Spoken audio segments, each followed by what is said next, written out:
Have you got an experience of a higher power? A lot of people, when they come into the 12-step rooms, as they call them, they are put off, or some people would never even go to a 12-step meeting because they've heard about the God word or this higher power. What's that been like for you?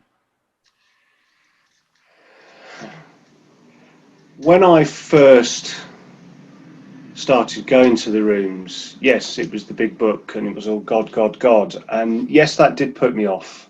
I will admit it put me off. I read the book and it was God this, God that. And I thought, I am not a religious person and I've never been into religion. And I respect anybody who has faith, but I didn't at the time. Religion.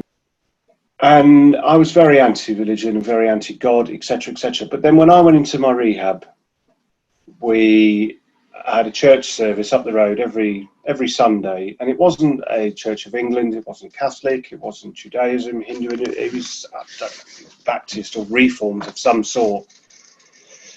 Most of the guys would only go there because they'd get proper coffee, because all week we would have decaf.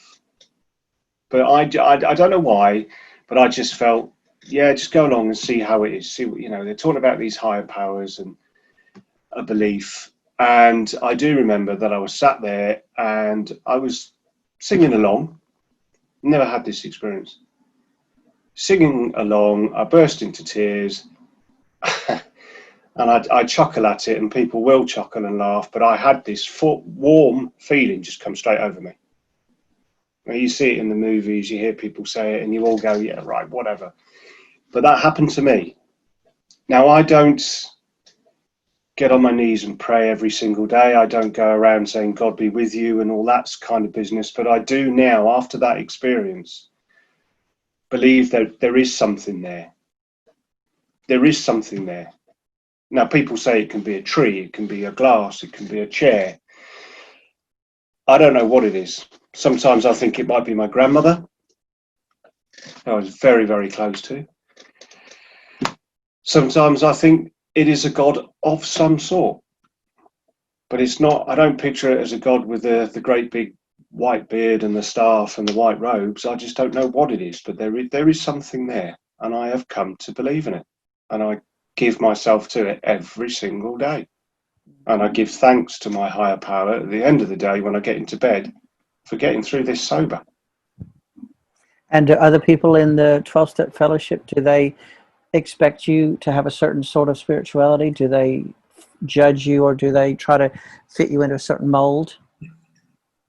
No, not judged at all. Absolutely no way. As they say, choosing a God of your understanding.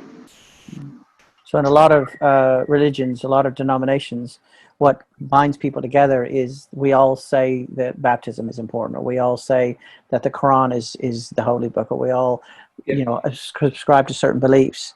But what you're saying is that the 12-step that you've experienced doesn't have a set of rules that people have to all sign up to.